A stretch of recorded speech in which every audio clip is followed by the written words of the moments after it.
MLA साहब, जनाब कबीरुद्दीन साहब, स्टेज पर तशरीफ फरमा सभी मोहतरम मेहमान और सामने बैठे दोस्तों बहनों भाई, मैंने एक बात सीखी है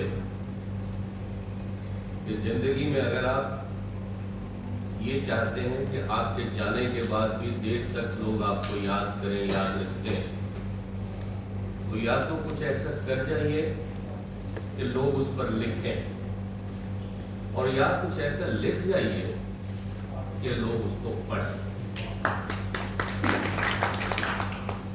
और मैं अक्सर याद करता हूँ, मैं आजकल क्योंकि विजय जी के चरणों में रहता हूँ, इन समाचार के साथ पिछले 40 वर्षों से लगातार जुड़ा हुआ हूँ, तो मुझे याद आता रहता है कि कुछ लोग लिख जाते हैं इसलिए उन्हें याद करते हैं लोग, कुछ लोग कुछ कर जाते हैं इसलिए लोग उन्हें याद रखते हैं। लेकिन अमर शहीद लाला जगत राय जी जो लिख गए उसके लिए भी लोग उन्हें याद करते हैं, और जो कर गए उसके लिए भी लोग उन्हें याद करते हैं।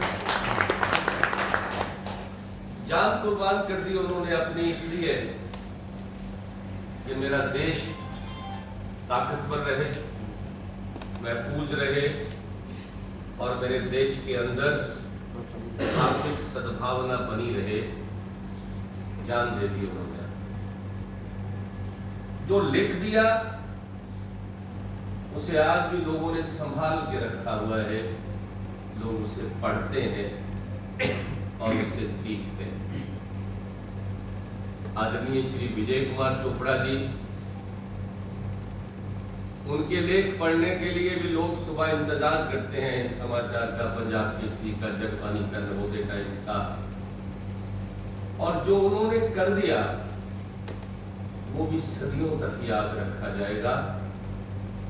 कौन करेगा ये सब कुछ कि शहीद परिवार फंड को चलाए, 22 करोड़ रुपया इकट्ठा करके शहीदों को दें और उसमें किसी की जात, किसी की धर्म न पूछा जाए।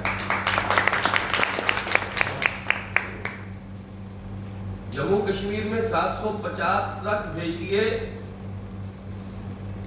और मुझे याद है लुधियाना में एक दिन हम बैठे थे, एक सज्जन आए तो उन्होंने कहा जी मैं भी एक ट्रक देना चाहता हूं।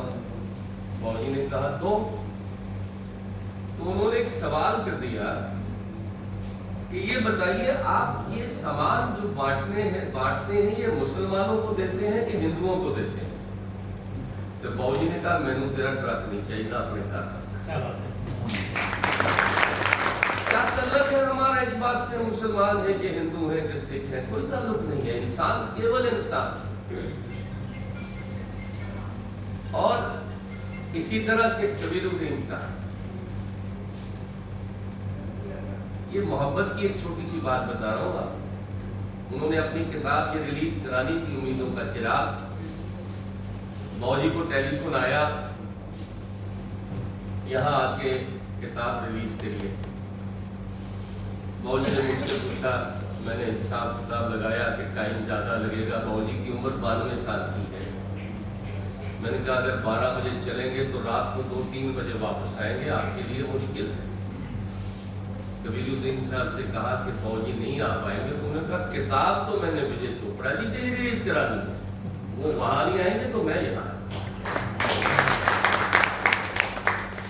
ये दोस्ती, ये मोहब्बत, इसकी भी और कहीं मिसाल नहीं मिलती। ये दिल से होता है सब कुछ। और आज मुझे जम्मू कश्मीर जाना था ट्रक बांटने के लिए।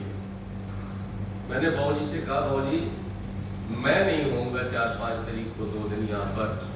तो बाबूजी ने कहा मेरा कबीरुद्दीन आ रहा है, मैं उठ के नहीं उसको देखने जाऊंगा, तेरे को यहाँ रहना पड़ेगा, वहां का प्रोग्राम पोस्टपोन कर। ये मोहब्बत मैं इसलिए नहीं कह रहा कि कोई मैं कबीरुद्दीन साहब की या बाबूजी की तारीफ कर रहा हूं। ये सीखने की चीज है। हम सब लोगों को इन बातों से कुछ सीखना पड़ेगा। ये किताबें इसीलिए होती हैं इसीलिए लिखी जाती है कि हम इनको पढ़ें और पढ़ के कुछ सीखें।